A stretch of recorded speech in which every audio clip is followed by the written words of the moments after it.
terremotos, guerras, conflitos religiosos.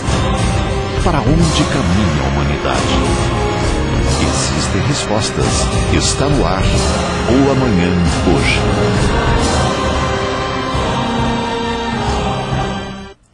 Bom dia! Estamos entrando no seu lar para mais uma edição do programa O Amanhã Hoje. O programa que revela o futuro para você por meio da fonte mais confiável que existe, a própria Palavra de Deus. Na semana passada, você que nos acompanhou, esteve vendo como, em Apocalipse 11, foi profetizado que a Palavra de Deus ficaria encerrada entre correntes, ficaria pisada, seria obscurecida por meio do instrumento que Satanás utilizaria na terra, a Igreja Católica Apostólica Romana. No programa de hoje, você verá que esta profecia encontrará um novo cumprimento agora nos nossos dias. Não mais em 1260 anos de apostasia, como aconteceu no passado, durante a supremacia papal e durante a Revolução Francesa. Mas agora, durante 1260 dias literais, ou seja, 3 anos e meio. Abramos a Bíblia em Apocalipse capítulo 11 e vamos começar a estudar esta fascinante profecia que fala para nós da última crise que ocorrerá na Terra antes da segunda vinda de Jesus.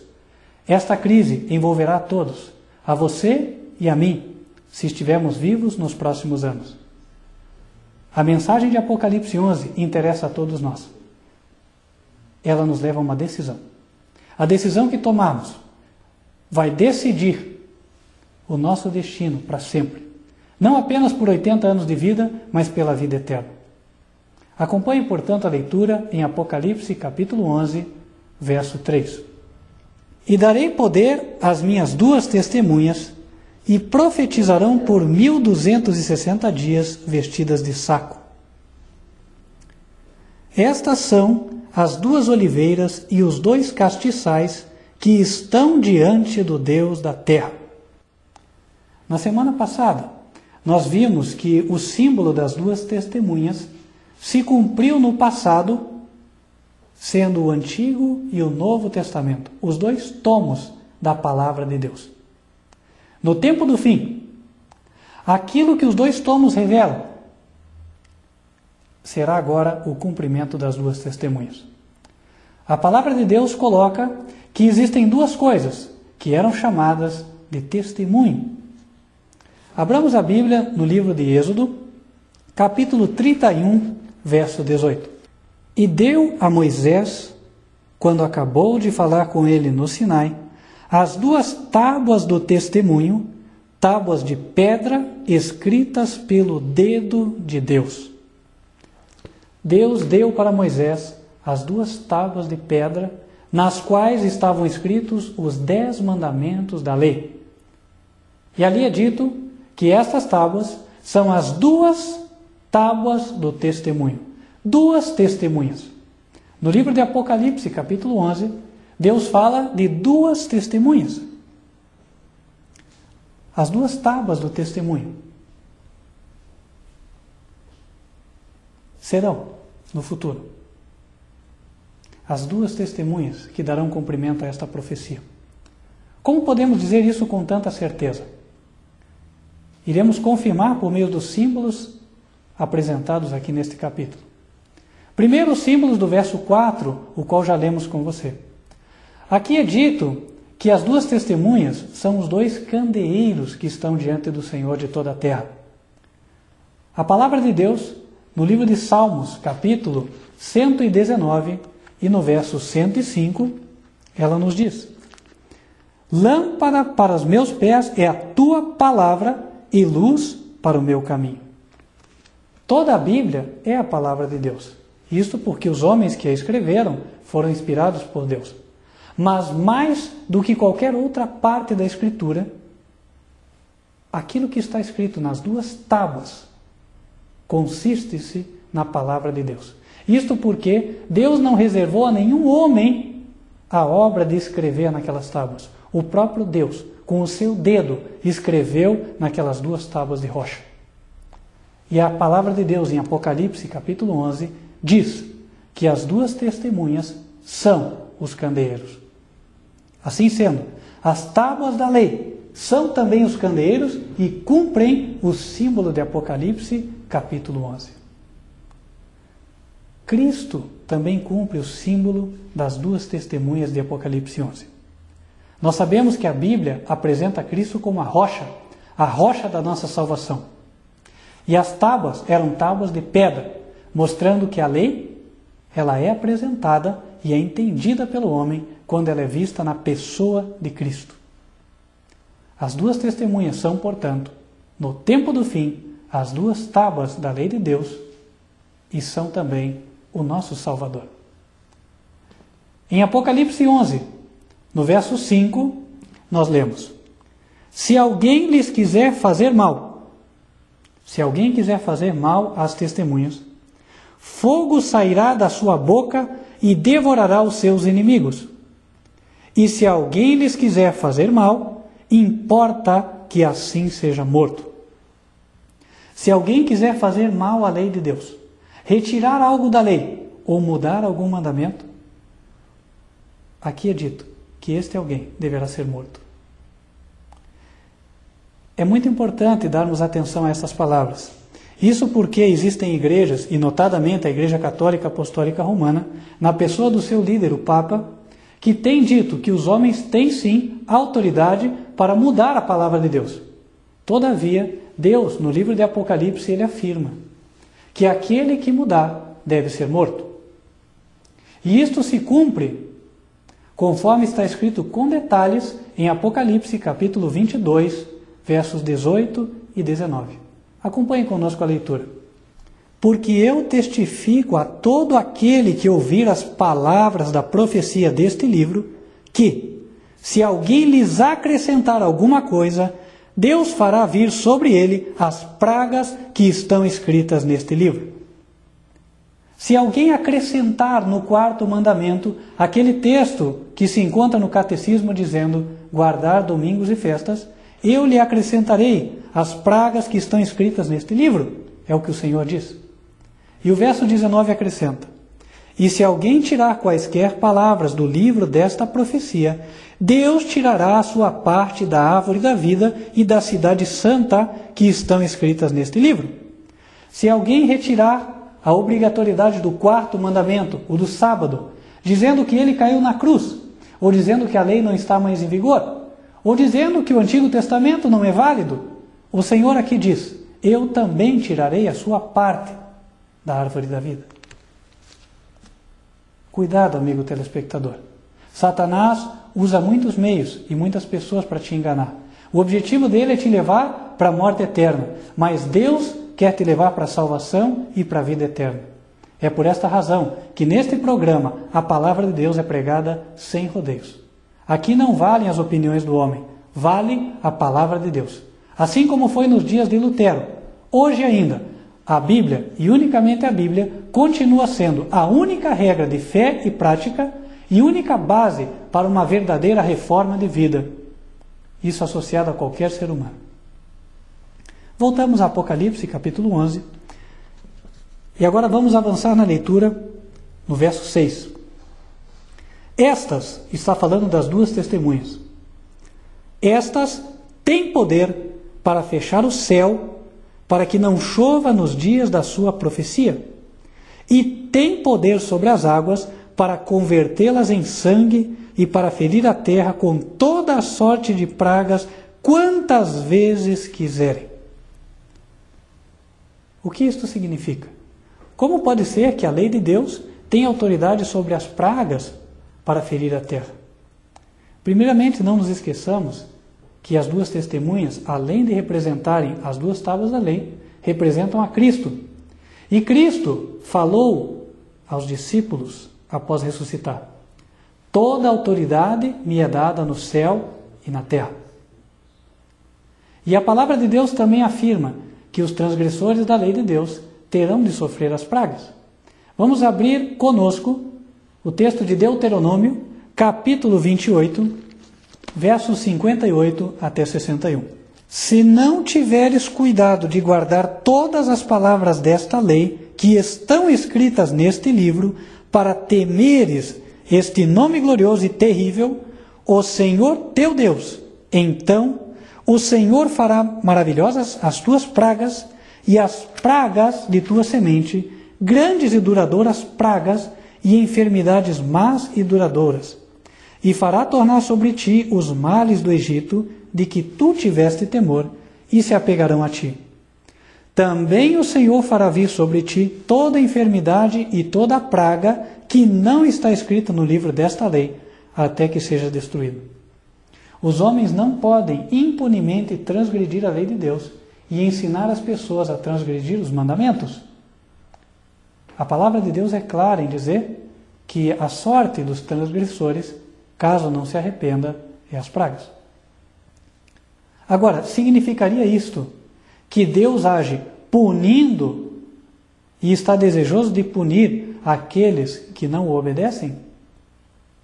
A Bíblia apresenta a Deus como sendo amor. Como então entender este aparente contraste? As pragas descritas na palavra de Deus, das quais é dita que o Senhor vai fazer com que participemos se não nos arrependemos dos nossos pecados, são, na verdade, a consequência dos nossos pecados. Não que Deus, agora em sua ira e raiva, atire sobre nós setas das suas pragas. Em verdade, o que ocorre é que quando nós tomamos uma decisão de fumar, por exemplo, nós estamos colocando nossas vidas sob o risco de ter câncer, de ter efizema. Quando nós bebemos, nós estamos colocando sobre nós o risco de contrair uma cirrose e assim por diante. Causa e efeito. Pecado, causa. Efeito, pragas e morte. As pragas nada mais são do que as consequências do pecado. Deus atua hoje restringindo o poder de Satanás. Quem realmente deseja destruir e amaldiçoar a sua vida é Satanás. Agora Deus atua por meio dos seus anjos, restringindo o poder do nosso pior inimigo. Mas se nós escolhermos seguir a Satanás, não seguirmos a autoridade da palavra de Deus, então Deus, que respeita o nosso direito de escolha, se vê obrigado a deixar com que nós sejamos guiados pelo líder que escolhemos, neste caso Satanás. E Satanás nos levará à ruína certa. Colocará na nossa mente pensamentos errados, nos fará tomar decisões erradas e, finalmente, colheremos o fruto dos nossos pecados. E se continuarmos no caminho errado, em nossa cegueira, ainda vamos atribuir a Deus todas as nossas pragas. A realidade é que estamos colhendo os frutos das nossas próprias escolhas. A palavra de Deus revela isso, e gostaria de compartilhar um texto com você que não apenas coloca esta verdade de maneira clara, como ao mesmo tempo justifica a Deus naquilo que ele faz. Livro de Jeremias, capítulo 6, verso 19. Ouve tu, ó terra, Deus está falando com todos os seres humanos, ó terra, eis que eu trarei mal sobre este povo, o próprio fruto dos seus pensamentos, porque não estão atentos às minhas palavras e rejeitam a minha lei. Como podemos ver através deste texto, as pragas, elas nada mais são do que as consequências das nossas escolhas. O fruto dos pensamentos errados acariciados. Nós temos o privilégio hoje de levar todo o pensamento cativo à obediência de Cristo. Pedir que Jesus de fato habite na nossa mente e coração e purifique os pensamentos. Mas se nós escolhemos em lugar disso, dar razão ou vazão ao nosso egoísmo, finalmente nós nos veremos numa situação muito difícil. Quando nós não escolhemos a Deus, as coisas não vão bem para nós.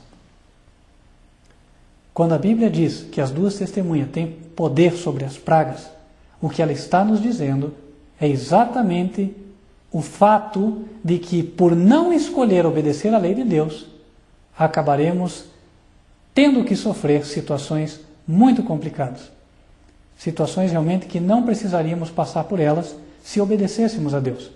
Por isso, entenda, amigo, no programa de hoje, Deus está fazendo um convite a você e a mim, para que nós nos sujeitemos a Ele, porque Ele sabe o que é o melhor para nós.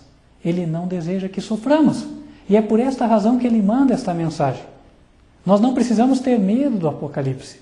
Deus não nos fala para termos medo da profecia. Deus nos dá ela, e Deus nos fala a verdade de maneira clara, para que nós entendamos que andando no caminho dele, estaremos seguros. Não precisaremos sofrer. Avancemos agora na leitura. Estamos em Apocalipse capítulo 11 e vamos para o verso 7. E quando acabarem o seu testemunho, a besta que sobe do abismo lhes fará guerra e as vencerá e as matará. Neste verso é predito a ascensão, ou seja, a subida ao poder de uma pessoa que fará especialmente guerra contra os mandamentos de Deus. Esta pessoa é chamada aqui na Bíblia de besta. No capítulo 13 de Apocalipse e verso 17, nós vemos o relato de como podemos descobrir quem é esta besta do Apocalipse. Quem é esta besta que subirá do abismo? O que significa subir do abismo? No livro de Romanos, capítulo 10, verso 7, nós lemos: Ou quem descerá ao abismo, isto é, a tornar a trazer dentre os mortos a Cristo? A besta que sobe do abismo subirá da morte. É um homem que sobe da morte. Em Apocalipse 13, versos 17 e 18, o Senhor nos ensina como identificar a besta. Apocalipse 13, versos 17 e 18.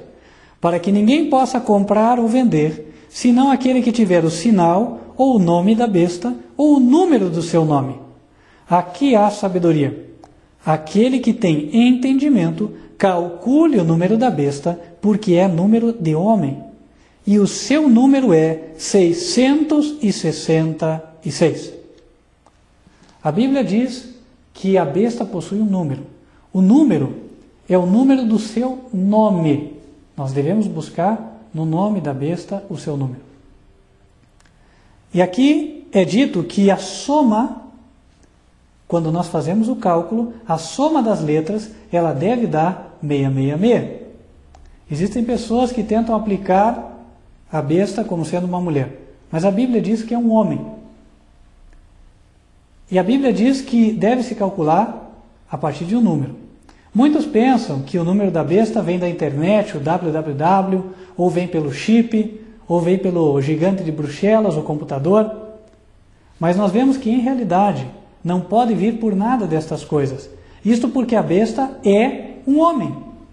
Não é uma máquina, não é um sistema. É um homem associado a um poder religioso e político.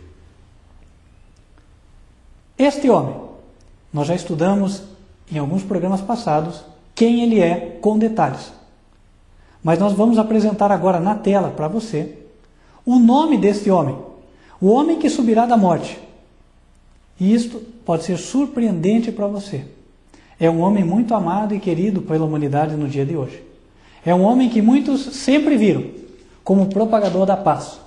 É um homem que muitos podem entender como talvez sendo o único que poderia hoje vir e estabelecer a paz e a harmonia neste planeta. Mas é exatamente ele que Satanás tem procurado fazer com que seja o seu instrumento, em breve, para enganar a toda a terra. Satanás fará parecer com que ele ressuscitou. Como? Satanás tem poder para isso. O Espiritismo é a maior prova.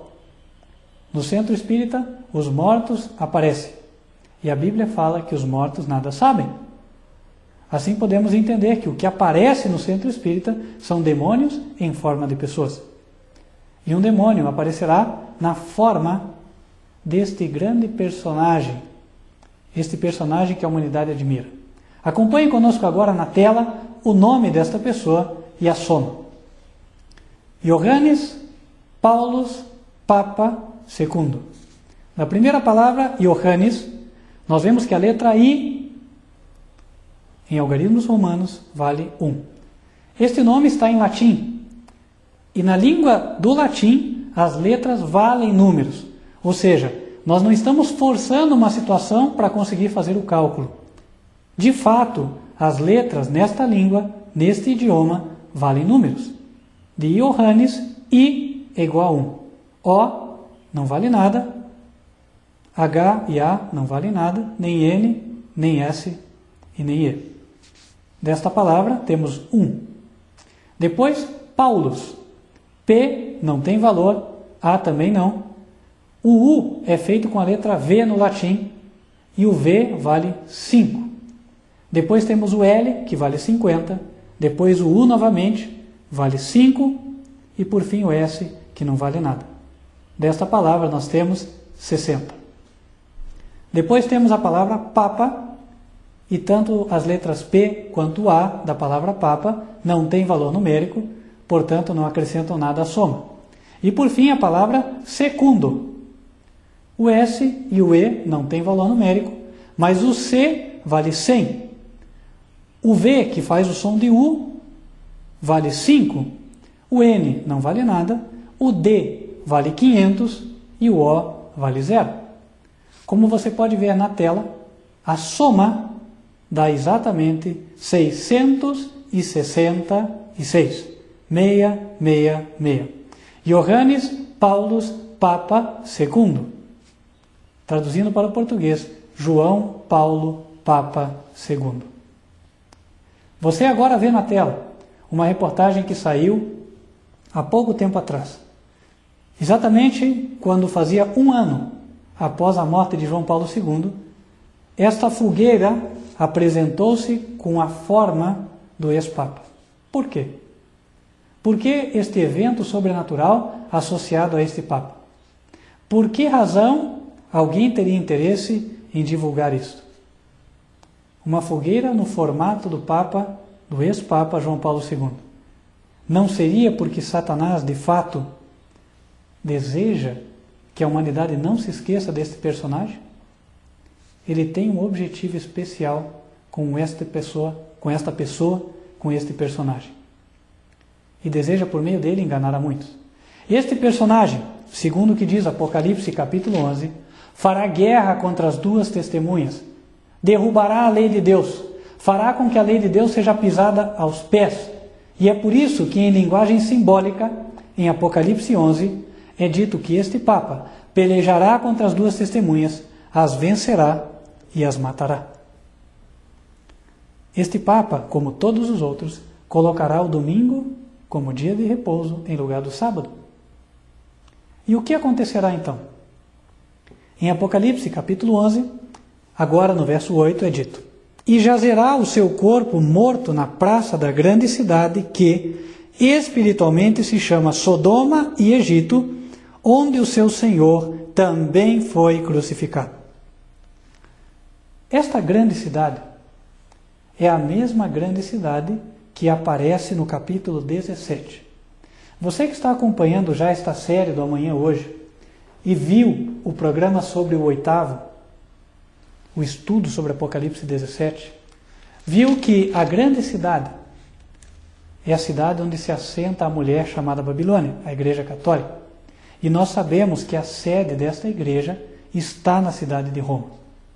Em Apocalipse capítulo 17, verso 18, nós lemos assim: E a mulher que viste, a Babilônia, a Igreja Católica, é a grande cidade que reina sobre os reis da terra. É lá que está o Papa, a pessoa cujos próprios bispos católicos afirmam que tem autoridade sobre os reis da terra. A grande cidade onde a lei de Deus, as 2 tábuas, as 2 testemunhas, jazerão como mortas, é a cidade de Roma, onde especialmente a lei de Deus será pisada a pés. Ali estará o centro do desafio ao Deus Criador do universo. E isto tudo acontecerá em breve, quando este próximo Papa lançar a lei de Deus por terra.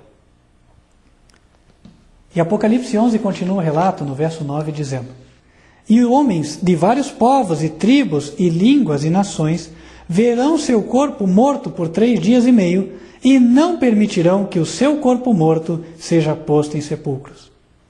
Aqui nos é dado um intervalo de tempo. Durante 3 dias e meio, estas tábuas serão pisadas, esquecidas e desprezadas por toda a terra. Apenas uma pequena minoria, conforme está escrito aqui, de todas as nações, tribos, línguas e povos. Essa pequena minoria não permitirá que a lei de Deus seja completamente esquecida.